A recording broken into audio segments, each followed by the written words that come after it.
Acá está Antonella, que también tiene ciudadanía suiza, así que más o menos pueden hablar el mismo idioma. Puntualmente vamos a charlar ahora el tema impositivo y de cuánta incidencia tienen los impuestos en los alimentos. Algo vamos a adelantar, pero quería consultar también a vos, digamos, esto de lo bio. Y le suma más, o sea, hace que sean más caros los alimentos y por otra parte, ¿qué onda los impuestos allá para el productor? El tema impositivo en Suiza es muy distinto a como nosotros lo vemos. En Suiza, cada vez que el gobierno quiere aumentar un impuesto, hay una especie de plebiscito. Hay que votar. Bien. Exactamente, hay que votar por todo, se levanta la mano y se vota. En todas las escalas, a nivel federal, digamos, del país, a nivel provincial y a nivel municipal. Hay una especie de democracia al revés, ¿no es cierto? Donde claramente cada vez que se suma que hay un impuesto o que hay un cambio económico o lo que fuese, todo eso se tiene que votar. Entonces, en ese sentido, hay una especie más de democracia donde si la necesidad del país lo requiere, se suben impuestos y si no, no. Pero no hay, al revés de la Argentina, hay más subsidio a la producción por toda esta ola verde y por toda esta ola de más producción y más de encerrarse y no tanto de importar alimentos de otro lado, que hace que sea mucho más importante producir y por ende se lo subsidia. Bueno, ahí estaba Ivana, ¿no? Hablando un poco de su paso por Suiza, qué le pasa a los productores y esta cuestión de que levantan la mano para ver si quieren un impuesto nuevo o no. Y la tengo a Antonella Semadini, de economista de FADA. ¿Qué dice Antonella? ¿Levantamos la mano para los impuestos en el Bueno, agro o la bajamos? a mí primero que me llegan todos los correos, porque yo al ser ciudadana suiza me llega cada vez que se vota algo y es todo el tiempo, así que es verdad como mencionaba Ivana. Y después algo que me parece interesante en relación a esto de que allá se subsidia al productor o se lo promueve y acá no. La OPC, que es la Oficina del Presupuesto del Congreso, elaboró un informe hace un par de semanas que muestra que de 40 sectores que hay en la Argentina, solo 3 reciben como, por así decirlo, no un subsidio o una asistencia positiva, sino una asistencia negativa o que le quita valor agregado a los sectores. Y 3 de ellos son energía y minería, alimentos y bebidas y agro. Bien. Es decir, lejos de subsidiar o mejorar o intentar ayudar al sector, son sectores que al contrario el Estado le quita valor agregado, le quita potencial con su intervención. Y acá puntualmente, obviamente, el tema de las retenciones es importante. Tema retención es un tema clave que algo adelantábamos ahí el Congreso en materia pendiente. Finalmente no se pusieron de acuerdo ni el oficialismo y el peronismo votando en misma sintonía. Tema retenciones, pero hay otros impuestos también que afectan a los productos. Pero antes quiero que me cuentes un poco este informe que elaboró FADA sobre la incidencia de los impuestos y también, digamos, cómo está conformado el precio final de los alimentos, teniendo en cuenta que vamos a conocer la inflación esta semana, que se viene hablando mucho de que el precio de los alimentos crece, digamos, por encima del promedio, caro, están caros los caros alimentos. En dólares, ¿por qué estamos caros? Exacto, bueno, quiero un poquito de todas esas respuestas. Bueno, FADA elabora este informe cada 6 meses, donde busca un poco esto, preguntarnos qué comemos cuando comemos, cuál es el peso de los impuestos en los productos que pagamos, principalmente de la canasta básica, es decir, leche, pan y carne, ¿sí? Y para eso tenemos que entender que cuando nosotros estamos pagando un precio, estamos pagando 3 cosas. En primer lugar, los costos de producción, que van a estar a lo largo de todo el proceso productivo, en los distintos eslabones. Bien. En segundo lugar, van a ser los impuestos que van a pagar cada uno de estos actores, que son impuestos nacionales, provinciales y municipales. Y en tercer lugar, el resultado económico de cada uno de estos eslabones, que puede ser positivo o negativo, es decir, ganancia o pérdida, dependiendo del momento. Y en términos generales, y ahora si quieren después vamos a lo particular de cada producto, el 60% del precio de estos productos, de la carne, del pan y de la leche, son costos de producción. El 15% es la suma de las ganancias de toda la cadena y el 25% son impuestos, ¿sí? Es decir, 1 de cada 4 pesos que pagamos como consumidores son impuestos. Entonces, por ejemplo, vamos a la carnicería, compramos 1 kilo de carne. A ver, tenemos el gráfico ahí de la carne para que sea bien explícito lo que está explicando Antonella. Entonces, entramos a la carnicería, vemos ahí ese vacío, podríamos decir, o una costilla. O sí, pensando lo que fuera un kilo de carne. Exacto, en el asado del domingo. 10 lucas. Quedaba, ya quedó viejo el precio, pero ponele que vamos a comprar el kilo 10.000 pesos. Exactamente. Bueno, 2.500 pesos que pagamos son impuestos. Es decir, 25% o 250 gramos de ese kilo o un cuarto de ese kilo que vamos a comprar, un cuarto de ese lomo, son impuestos. Y ahí lo estamos viendo. Y ahí, bueno, tenemos diferenciado también, nosotros lo hacemos por eslabón, ¿no? Bien. Entonces, por ejemplo, acá vale aclarar que cuando yo estoy hablando de cría, de feedlot, de frigorífico, de carnicería, estos son costos de producción más ganancia o pérdida, ¿no? Ganancia en este caso.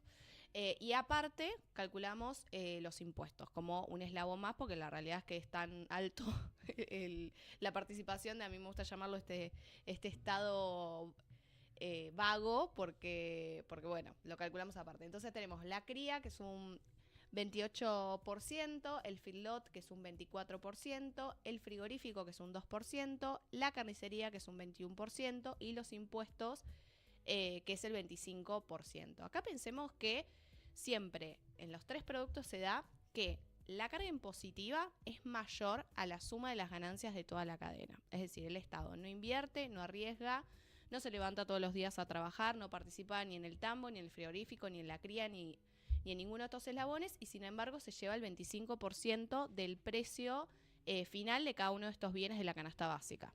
Bien, y me quiero detener en este punto. Dijimos 25%, en realidad en este informe, 25% pertenecen a impuestos. Impuestos nacionales, provinciales, Sí. tasas municipales. ¿De qué estamos hablando? ¿Cuál tiene más incidencia? ¿Cuál tiene menos incidencia? Bueno, el 70% son impuestos nacionales, ¿sí? Acá tiene mayor preponderancia lo que es IVA y en segunda instancia ganancias. Luego le sigue lo que son los impuestos provinciales, que es ingresos brutos, y luego lo que son los impuestos municipales, que en mucha menor medida, menor al 10%, que es principalmente las tasas de comercio e industria. Así que sí. Acá vale mencionar que carne y pan pagan un 10,5% de IVA porque es un producto de la canasta básica, es decir, una alícuota menor al resto, pero la leche, por una cuestión de específica de la ley, sigue pagando el 21% de IVA. Claro. Así que eso es un cambio que ya se podría ir haciendo. Totalmente, se podría incluir. De todas maneras, recuerdo cuando Macri hizo la baja del IVA, no tuvo un impacto rotundo en precios. O sea, rápidamente se lo comió. Pero es una forma de ayudar quizás a los de menor poder adquisitivo que tienen un mayor consumo, destinan una mayor proporción de su ingreso a este tipo de productos. Marginalmente impacta, o por lo menos es una señal positiva. Bien, y me quedo con esto de que la carga impositiva nacional es mayor a la provincial, porque se armó también una discusión en cuanto provincia-nación. Bueno, el gobernador de Santa Fe, Maximiliano Puyaro, se puso un poco esta bandera de discutir contra el gobierno nacional, a ver quién digamos, le perdona más impuestos, quién le da menor presión impositiva al sector agropecuario, ¿no? Yo creo que, bueno, ahora se está hablando justamente, como mencionás, del llamado super IVA. Bueno, tiene que pasar por el Congreso, así que vamos a ver efectivamente en qué queda, pero sería que el Estado Nacional recaude el 9% de IVA, que es lo que le va en términos de coparticipación, y que el restante, cada provincia ponga una alícuota que sea la suma entre ingresos brutos y IVA. Y de esa forma las provincias vayan compitiendo por obtener la menor tasa y de esa forma redireccionar la producción a su provincia. Que bueno, hay que ver si funciona, hay que ver si eso representa una menor carga impositiva, porque si es una suma de las alícuotas no lo sería, pero quizás sí una simplificación burocrática, una simplificación de impuestos. Yo creo que el gran problema también que tenemos en la Argentina es la superposición, ¿no? Tenemos más de 160 impuestos a nivel nacional, provincial y municipal, de los cuales 11 recaudan el 90% de la recaudación nacional. Es decir, hay una gran cantidad de impuestos y su eficacia recaudatoria es muy poca. Claro. Y eso es carga burocrática para el productor, costos administrativos para el Estado, que tiene que fiscalizar, controlar esa gran cantidad de impuestos que, digamos, no sirven para recaudar o no tienen ese impacto. Entonces, bueno, yo creo que el primer paso es ordenar, y es un poco la discusión que se está dando. Recién mirábamos ahí el gráfico del pan, a ver si lo podemos poner nuevamente, porque me quedó ahí una duda para hacerte una pregunta, mejor dicho. Sí. Estoy viendo que el trigo, el 8%, es decir, la materia prima, la incidencia del productor directa es solo el 8% en el valor final del pan. Después por ahí los otros productos de la panificación tienen otros ingredientes que le suman valor. El molino el 4%, entonces digamos, el primer eslabón o gran eslabón poniendo el trigo y el molino solo el 12%. Mucho la panadería, digamos, 64%. Sí. Es una duda que suele ¿Cuánta surgir. rentabilidad tiene la panadería? No es tanto, no ¿Y no dónde es se va ese significativo. El 64%? problema ahí es que la panadería cumple dos funciones, ¿no? Porque cumple la de producción Pues yo al y panadero la de no lo veo comercio. en un BMW, digamos. No, tal cual. Bueno, este tipo de informes creo que sirven para derribar ciertos mitos que se dan. Por ejemplo, ahora la discusión de, bueno, hay mucho margen de ganancia, los empresarios tienen que recortar. Y no, o sea, esto te muestra que la carga impositiva es mayor a la suma de las ganancias de toda la cadena, o sea, que no es la discusión. Pero bueno, la panadería lo que tiene es, en primer lugar, es una producción más bien artesanal, con una gran cantidad de personal, ¿no? Porque tienen que producir a partir de las bolsas de harina, bueno, la factura, la torta, el pan en este caso. Entonces, bueno, tiene una gran carga de esto, tiene una gran carga de costos de producción, porque tiene que pagar los alquileres, muchas tarifas de agua, gas, electricidad para producir justamente el pan. Y luego todo lo que tiene que ver también con el costo que yo mencionaba, el costo de personal. Pero además la panadería cumple como las dos funciones, porque produce dentro de la panadería y además comercializa. Que por ejemplo en el caso de la leche nosotros lo tenemos distinguido entre tambo, industria y comercio, ¿no? Claro. Acá es como que la industria y el comercio está en un solo agente, que es la panadería. Bien. Hablando del trabajo, dijiste por ahí la panificación necesita, digamos, mayor mano de obra para convertir la harina finalmente en eso que es tan rico a la mañana. El campo, ¿produce o no produce trabajo? Porque la semana pasada se armó una discusión entre Federico Sturzenegger, el vicepresidente de Sociedad Rural, Marcos Pereda, digamos, con esta cuestión que se dio y una discusión que ya, digamos, no es nueva, sino que fue un remake de algo que se viene hablando. Sí. ¿Produce o no produce trabajo el campo? Sí, produce. En primer lugar, me parece interesante destacar que el campo no solo produce trabajo, sino que produce trabajo en toda la Argentina. Es federal, es regional, y eso no se puede decir de otros sectores, quizás donde están más centralizados en las grandes capitales, digamos. No es el caso del campo, porque el campo en todo el país genera empleo, y creo que eso es un factor agregado a otros sectores. Dicho esto, más de 4 millones de puestos de trabajo genera el campo. Esto es, para ponerlo en dimensión, el 23% del empleo privado, es decir, de 4 trabajadores en el empleo privado, 1 se genera en el campo, digamos, lo que es la cadena agroindustrial. Así que tiene un gran peso, ¿sí? Y los principales sectores, si se quiere, que más empleo generan dentro del agro es, en primer lugar, la ganadería, que genera más de 500.000, ¿sí? 500.000 puestos de trabajo. Luego le sigue todo lo que es la producción de frutas y verduras, ¿sí? Y luego las cadenas de trigo, de soja, de maíz.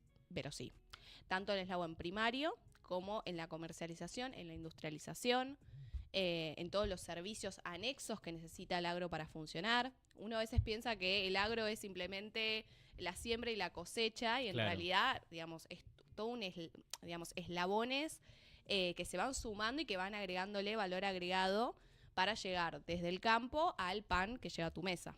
Digamos, la famosa agroindustria, el aceite, exactamente, todos productos que tienen valor agregado sobre esta materia prima, que es el campo, que por ahí es lo que se suele ver más gráfico de lo que es el campo, de lo que el campo representa. Sí, exactamente. Bueno, ahora, por ejemplo, también está muy en boga, y recién al principio lo mencionabas, el tema de las retenciones. Y muchas veces uno piensa que el tema de las retenciones únicamente afecta al campo y que es un beneficio, entre comillas, que se le daría al campo, que en realidad no es que pedimos un beneficio, sino que pedimos que se nos trate igual que al resto de los sectores, porque pensemos que el agro paga todos los impuestos que pagan cualquier sector, y a eso se le suma las retenciones. Claro. Y en realidad, nosotros, por ejemplo, desde FADA tenemos la estimación de cuánto sería la mayor producción de granos por la quita de retenciones, que sería un aumento de más de 50%. O sea, sacando las retenciones, sí, la producción aumentaría un 50%. Sí, a 213 millones de toneladas, más o menos, sí. Esto es, en un lapso de unos años, un crecimiento del PBI del 5%, para tomar dimensión. Y no solo es la producción de granos, sino, como decía Ivy al principio, es toda la producción también de biocombustibles, es decir, biodiesel con la soja, bioetanol con el maíz, ¿sí? Lo que es la producción de carne bovina, porcina, que tiene como insumo el maíz, y ante una mayor producción del grano se iría a mayor alimentación y a la producción, digamos, de carne. Y todo esto generaría más de 500.000 de puestos de trabajo, en nuestra estimación, de todo lo que se generaría a lo largo de toda la cadena por esta mayor producción de granos. Para poner en dimensión, esta es la mitad de los desempleados en la Argentina.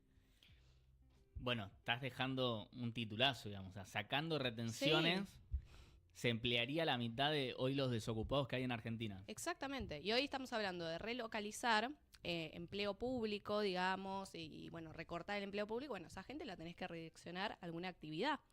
Y el agro es muy mano de obra intensiva en ese sentido, que quizás minería, energía, me parece bien que obviamente con el tema de Vaca Muerta lo sigamos promoviendo, pero el agro es sumamente importante para esto. Así que me parece re interesante la pregunta respecto a los puestos de trabajo y respecto a que el agro encadena a un montón de otros sectores que conforman lo que es la agroindustria y que políticas como la quita de retenciones no solo afecta a el agro, sino a toda la Argentina.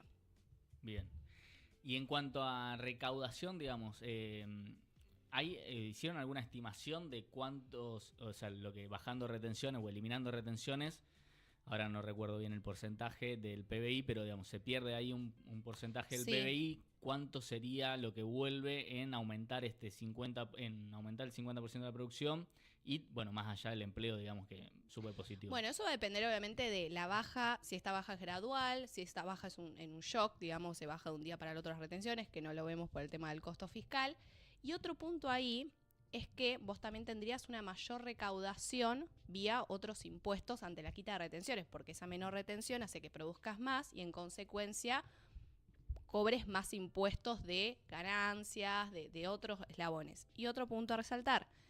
Las retenciones es un impuesto nacional no coparticipable, en una actividad que por definición esa es regional y federal, ¿no? Y vos, quitando las retenciones, le aumentarías la recaudación, recaudación, digamos, por ejemplo, de ganancias, que sí es coparticipable. Es decir, acá podrías ir viendo el tema esta puja que se está dando, que al principio mencionabas, entre nación y provincias. O sea, ganarían las provincias, perdería nación en recaudación. Sí, exactamente, pero bueno, de esa forma podés ir viendo, bueno, si yo hacemos esto, entonces bajamos IVA, bajamos ingresos brutos, así que me parece interesante la discusión. Y el tema, algo mencionaste al principio, ¿no? Esto que están promoviendo, están dejando deslizar el tema del nuevo IVA, super IVA, ya tomo varios nombres. ¿Qué mirada están teniendo ustedes de la fundación? Bueno, nosotros obviamente creemos que la discusión se tiene que dar porque justamente informes como los que estamos viendo te muestran que estamos caros. ¿Por qué estamos caros? Por los costos impositivos, por los costos laborales, por los costos burocráticos. Así que bueno, es una discusión que nos parece interesante que se tenga que dar. Hay que ver igual el detalle y cómo se terminan dando estas definiciones. Lo mismo ocurre ahora, por ejemplo, con el caso de las retenciones, que se está hablando de si al agro le es rentable o no este tipo de cambio. No le es rentable este tipo de cambio con el nivel de retenciones que tenemos, porque el productor recibe mucho menos y le es imposible competir con otros países. Entonces, siempre el problema son los impuestos, no es tanto el tipo de cambio. O ya ahora nos damos cuenta que la devaluación, que el tipo de cambio ya no nos lleva a ningún lado, ¿no? Porque nos genera inflación y como un loop en el que siempre estamos. Sino que la discusión se tiene que dar en materia impositiva, burocrática, con por ejemplo el Ministerio de Regulación o laboral. Bien.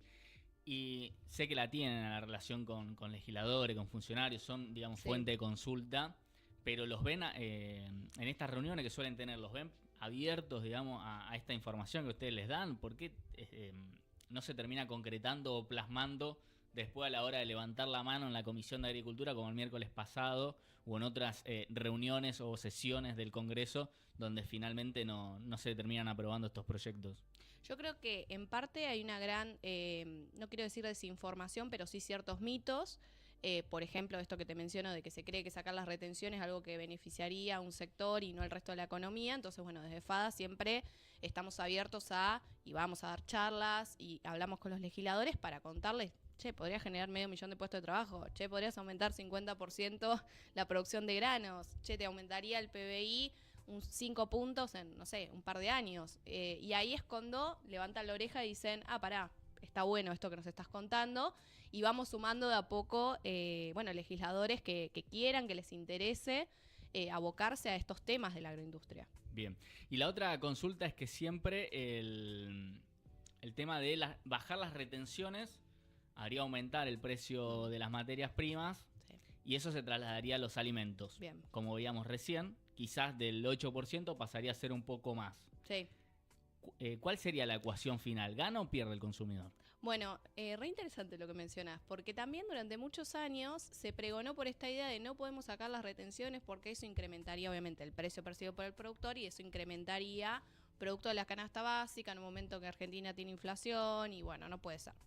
Y en realidad este tipo de informes te muestran que el 90% del precio que paga un consumidor no está asociado al grano, como recién mencionabas el caso del pan, el 8% solo trigo, sino que están asociados, a otras cuestiones, por ejemplo, principalmente impuestos. Entonces, por ejemplo, hacemos el ejercicio de, nosotros bajamos las retenciones de trigo, por ejemplo, del 12%, suponiendo que volvemos a la alícuota anterior, a 0%. Eso implicaría o aumentaría el 8% solo del precio del pan. Eso es un aumento por única vez mensual de un 1% en el precio del pan. O sea, y por sacás única vez una distorsión que son las retenciones en el sector. Sí. se vería ese incremento del 1%. Un 1% en el pan. Lo mismo en el caso de la carne. El maíz representa en el precio de la carne bovina el 9%. Es decir, si nosotros sacamos del 12% al 0%, la alícuota te aumentaría por única vez 1% del precio de la carne. Que pensemos que ahora estamos teniendo aumentos del 4 o 5% mensual. Y el caso de la leche, lo mismo. Aumentaría por única vez 0,5%. Desde FADA lo realizamos pues nos interesa justamente tener en cuenta esto porque durante muchos años como que se pregonó por esta idea y en realidad informes como estos te demuestran que el 90% de los precios que pagamos no tiene que ver con el precio del grano, que obviamente afecta a este 0,5, a este 1, pero que no es significativo y que elimina una distorsión re importante que son las retenciones, ¿no? Antonella, muy claro lo que estuviste planteando en estos minutos. Bueno, la verdad que me llevo muchas espero no cosas. haberlos aburrido. No, me quedo con esto de que la baja de las retenciones significaría tan solo el 1% en el precio final de estos alimentos que tienen incidencia el trigo, el maíz, etcétera. Y también lo que tiene que ver, es decir, cuando mañana conozcamos la inflación, ahí veremos de eso que aumentó en los alimentos, cuánto es presión impositiva, cuánto es del productor, cuánto se va en servicios y también en rentabilidad. Así que muchísimas gracias, como siempre, FADA con estos informes. Aquellos que quieran continuar monitoreando estos números, lo pueden hacer en FADA. Va a estar Antonella, pero también hay todo un equipo, así que muchísimas gracias por venir. No, gracias por invitarme, espero verlos pronto. Ahí pasó Antonella con esta información clarísima y...